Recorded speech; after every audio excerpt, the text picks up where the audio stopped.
చెప్తా.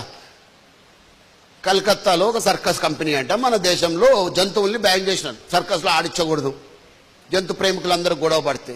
సో ఆ కంపెనీ వాళ్ళు ఏం చేసిందంటే 10 పులుల్ని తీసుకుపోయి అడవుల్లో వదిలేసిండట.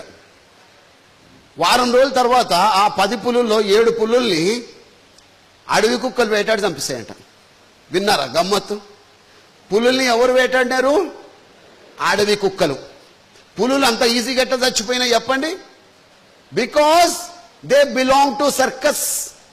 వాళ్ళ పెంపకం సర్కస్లో జరిగింది. వాడికి రెడీమేడ్ ఫుడ్ తినడం అలవాటు అయిపోయింది. వేట అన్న న్యాచురల్ స్వభావాన్ని ఆ పులులు మర్చిపోయినాయి. అవి పసిగట్టిన అడవి కుక్కలు వీక్ అయినా సరే అవన్నీ కలిసి కట్టుగా దాని మీద దాడి చేసి చంపేయడం జరిగింది.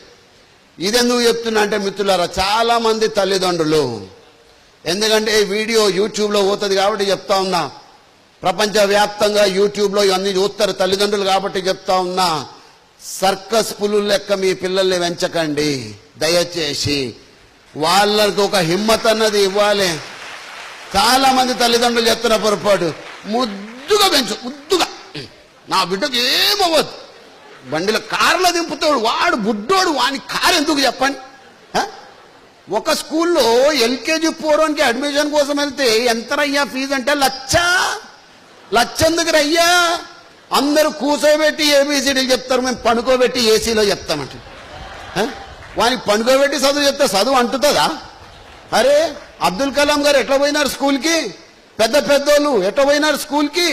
నడుచుకుంటా, చెప్పులు లేకుండా, సీమిడి ముక్కుతో, చిరిగిన నిక్కర్లతో వెళ్ళినాం. పెద్దోళ్ళు కాలేదా వాళ్ళు? ప్రపంచంలోనే ప్రముఖులు కాలేదా వాళ్ళు?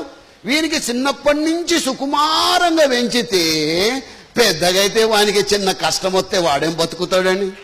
ఆ జీవితాన్ని బతకలేడు. అరే స్ట్రాంగ్గా తయారు చేయాలి.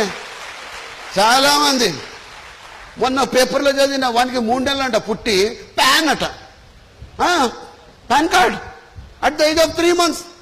వాని బ్యాంక్ బ్యాలెన్స్ 1,500,000. తల్లిదండ్రులు మర్చిపోతారా? ఇన్ని కోట్లు వేసినా నా బిడ్డ పేరు మీద, అన్ని కోట్లు వేసినా. కోట్లు కాదు మా, మంచిదే వేసుకో, కానీ వానికి జీవితాన్ని ఎలా ఎదురీదాలో కూడా నేర్పించాలి.